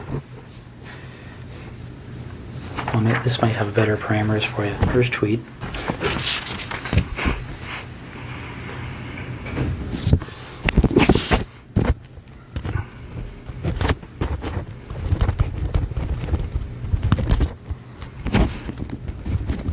From this intersection on the side of the road.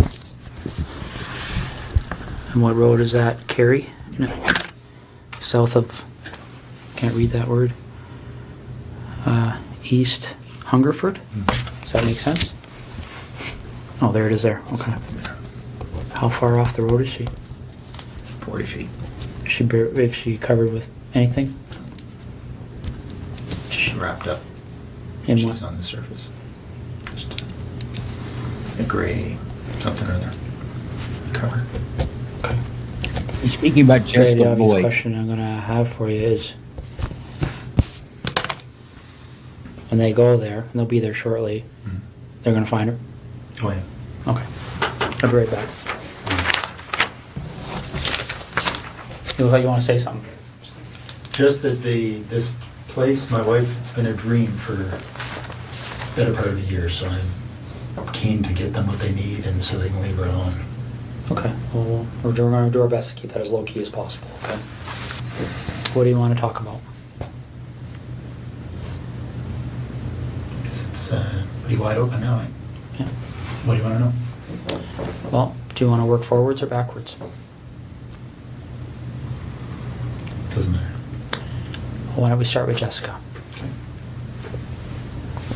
How does that start for you?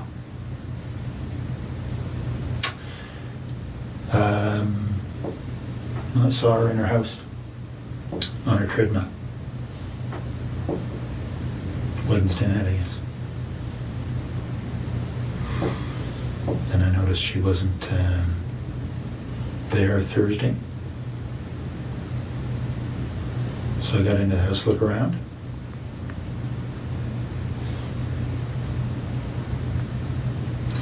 Then, and then left. Noticed she'd come home. So I went back in. Through the back patio door while she was sleeping.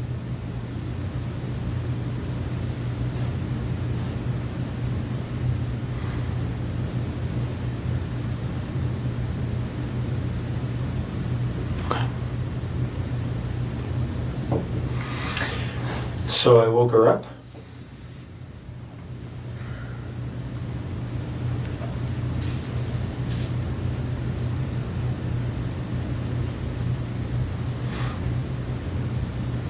Didn't hit her. She only hit her once. Friday night.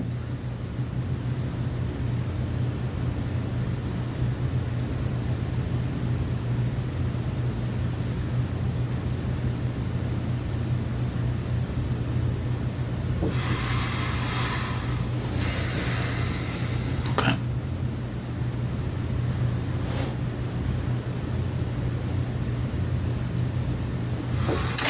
Well, so I raped her in her house,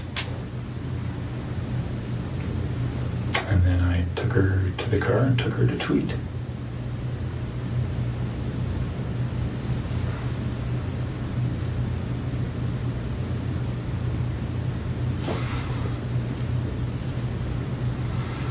And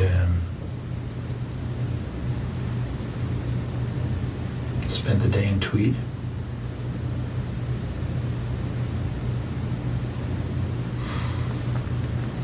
And then I hit her as we were walking. She thought we were leaving.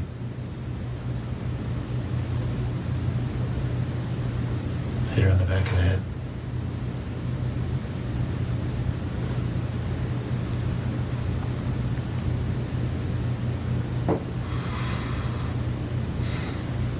Okay. Anything particular?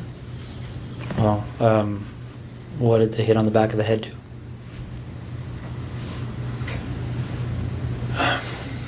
Well, I was surprised that her skull gave way. She was there and immediately unconscious. And I strangled her. Okay. What did you hit her with? Flashlight Okay. In the house or outside the house? in the house. Yeah, they'll find signs of that. Where in the house did this happen? In the main portion, just in front of the fireplace. What do you mean they'll find signs of it? Oh, there's quite a bit of blood. I hadn't expected. I'd expected to knock her out. But obviously generated a lot of blood. What did she bleed onto? The floor. It's just tile floor. Okay. Did you clean it up or did you? I wiped it up. I know it'll be easily spotted. What makes you think that? Like, if I walked in that house right now, would I see You it? wouldn't see it, not at all. But you know, the right signs will show it, I'm sure. Okay. So when that happened, did she have clothes on or was she naked? Yeah, or? she was dressed. Okay. So when we find her, is she gonna have those clothes on too? Yeah. All right. Okay. Marie France Como.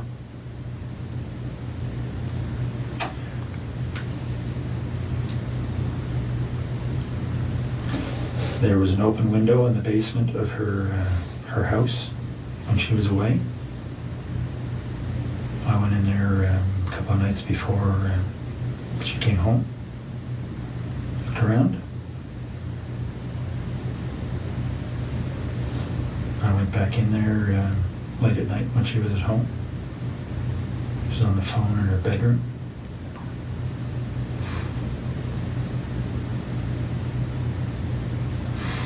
She actually discovered me in the basement. She was trying to get her cat to come upstairs, and the cat was in the basement, had seen me and was fixated on me in the corner. She couldn't get the cat up, so she came downstairs to try and get the cat, and weren't sure why she came over to me. I guess the cat was staring at me, and she was wondering what the cat was staring at. Why she have a dog?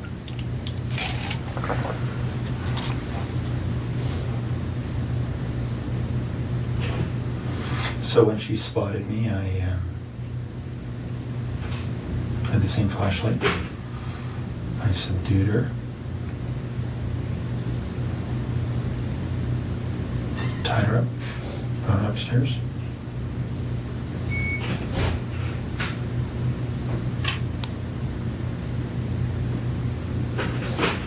And strangled her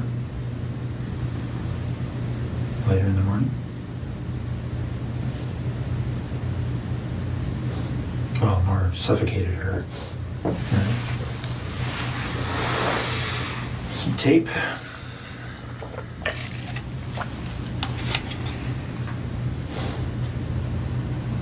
Left her there.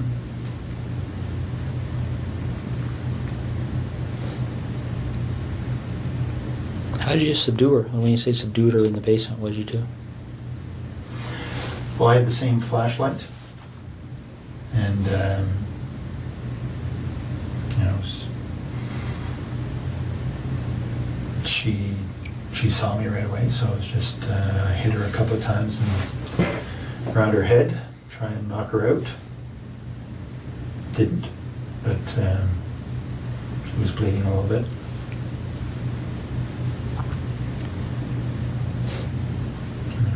Eventually,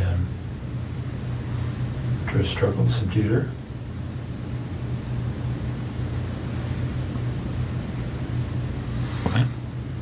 Any blood from that struggle? Oh yeah. No, not a whole bunch, but a flashlight did break her skin a couple of times. Okay. What area of the basement did that take place in? I was hiding behind the furnace, so she spotted me right there. Okay. Did she recognize you? No, I had stuff on my face. Okay.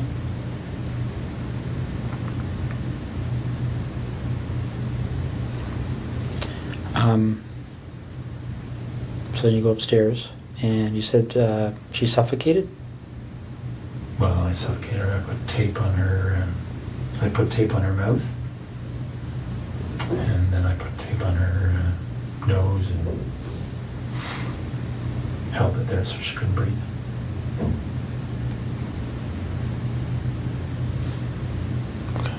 Dude's a Ted Bundy. What kind of tape was it? It's pretty rough. Duct tape. What happened to it? Well, I took it with me and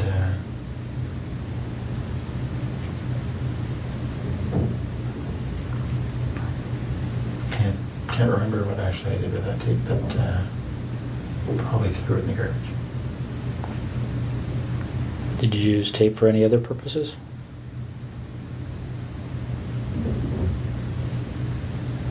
No. Okay.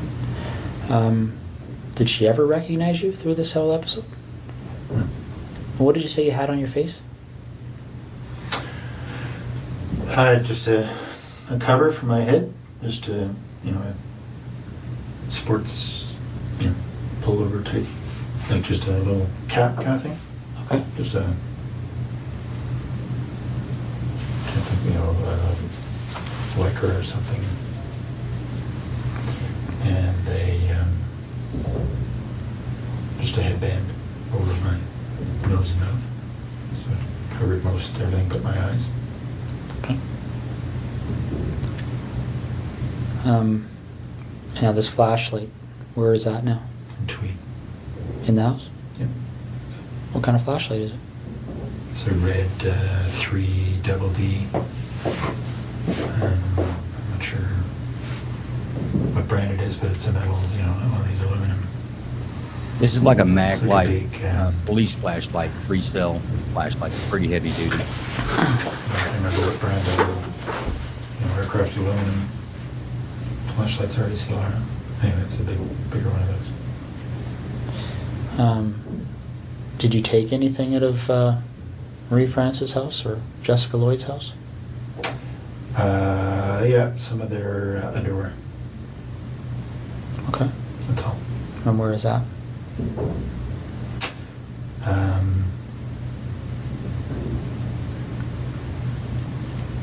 They're right here. I got them. See? It's in some Stole panties. boxes in the basement here in Ottawa, in that rec room.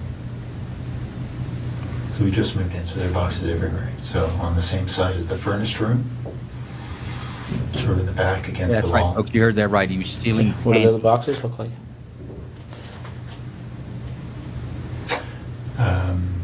I think one's a scanner, the box for my scanner. Mm-hmm. They're all right next to each other, so a quick look through the boxes there will find it. Okay. How much underwear is in those boxes?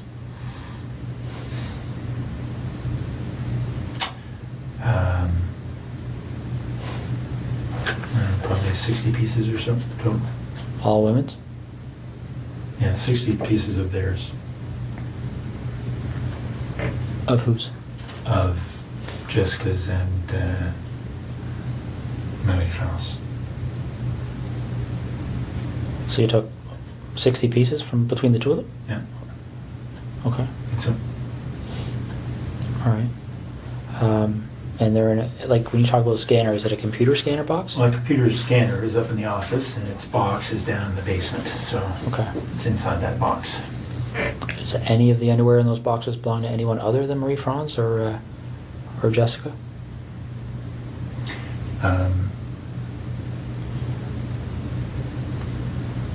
Well, it's hard Yeah, to tell. there's some from each of the other two women. Okay. Why don't we talk about those two women? Mhm. So the first one happened on the 16th, and I don't know why I can't recall their names, but the lady that was that lived closer to you. No, Lori was closer to me. Okay. So the first one, Mhm. I had just spotted her from our boat, actually. I got into the house while she was asleep. Noticed that she was alone.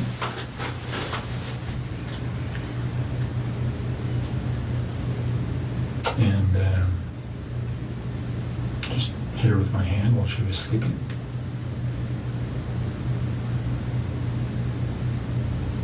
Subdued her. Mostly just my weight on top of her.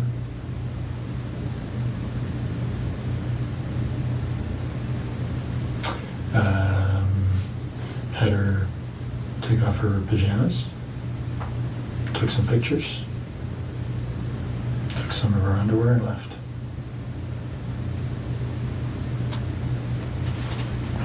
And the other woman? Same kind of deal. Got in through the back of the house. She was sleeping in her, not in her bedroom, but in her, in front of the TV. Very much the same story.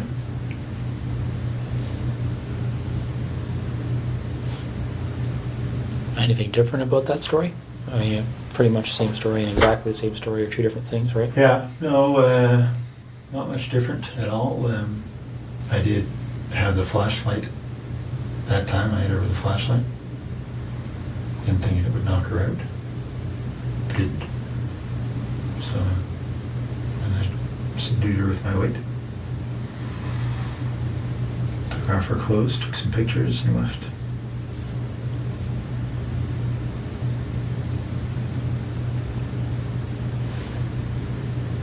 Why do you think these things happen? Because he's a sadist. Yeah.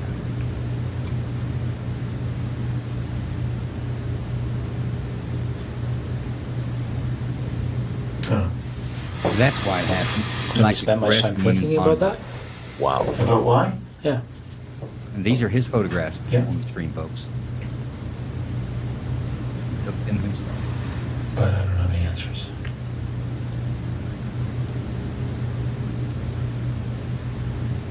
And I'm pretty sure the answers don't matter. Well, let me ask you this: did you like or dislike these women?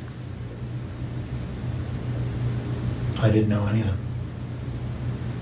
Okay. I had met Maddie France that one time in our airplane. Okay. No, I guess when you're going through these things, are you?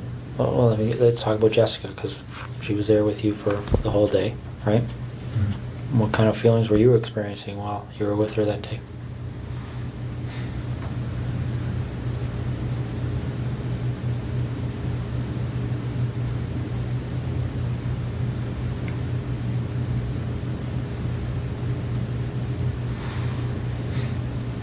Oh, she was a very nice girl.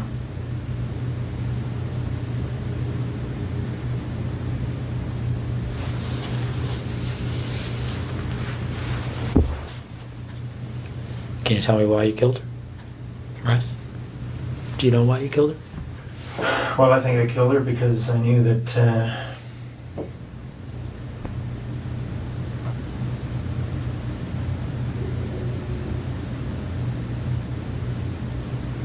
her story would be recognized.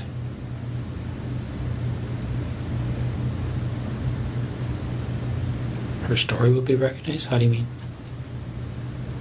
Well, because she knew I was taking pictures. Mm-hmm.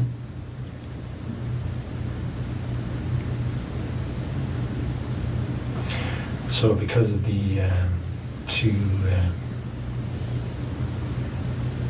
stories in Tweed, that would have been a fairly, been quite obvious. So if you didn't take pictures, what would you have done with her? I don't know. I mean, she's at your house, right? Well, let me ask you this. Is it 2 lived, right? And 2 died. What was the difference in your mind between? Well, the attention the first 2 got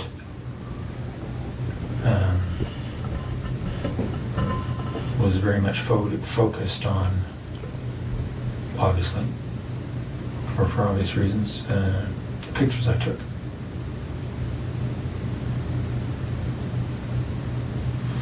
So anybody else telling stories about pictures, right, would have been a fairly straight line.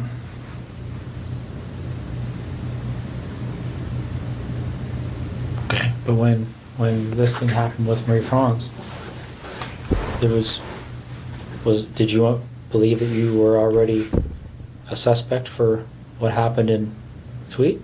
No. So what were you concerned about? Well, because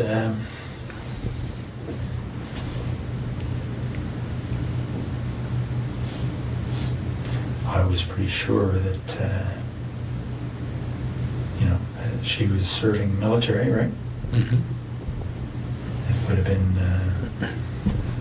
would have been difficult for investigators to ignore that connection. Okay. Yeah, makes sense. All right, folks, that's all the video we're going to get to tonight. I think we've seen what we wanted to see. Jason, Lucian, any final comments on this? And I'm just going to put this picture up while we talk.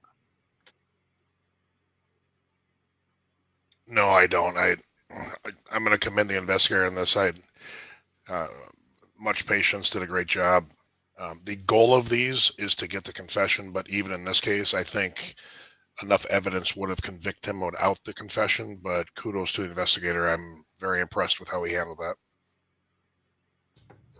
Lucian? Yeah, pretty much the same. He did the playing up the honor side of things, making the peer connection. How dare you disrespect me? And actually, he didn't feel affronted at that. It was disappointed that you did not respect me enough to tell me the truth right off the bat. This guy's cold. He probably is the closest thing to an actual psychopath we've seen in these series. There's no remorse, and at some point, it sounds like he's bragging. I agree. I think he fits the mold of what I would call like I say, not clinically, but I can't do that. I'm not a doctor, but as an interrogator, if I sat across from this guy, I would treat him like a psychopath. I would treat him like a Ted Bundy. One that doesn't have empathy. I'm not going to be able to draw on his empathy about, hey, return the body for the family. Can't think about them. He doesn't care about that. He cares about the impact of his life of being caught, not the impact of the people that survived or the family members of his victims. He's not concerned about their impact. He's only concerned about the impact of his own life. And he pled guilty to 88 charges. Both the kidnapping, murder, unlawful restraint, sexual assault of the 2 dead ladies, but also evidently 86 more panty thefts where he broke into houses and stole underwear, tried them on, and took pictures of himself to be the proud colonel in the Canadian Air Force there. And I'm not besmirching the Canadian Air Force for any of my Canadian listeners out there. I would say the same thing if this was a United States Air Force colonel. It's despicable. It's despicable of his actions, and I think that he's a very sick man. But in Canada, he received 2 life terms in prison with no chance of parole for 25 years. So evidently, he's eligible for parole after 25 years.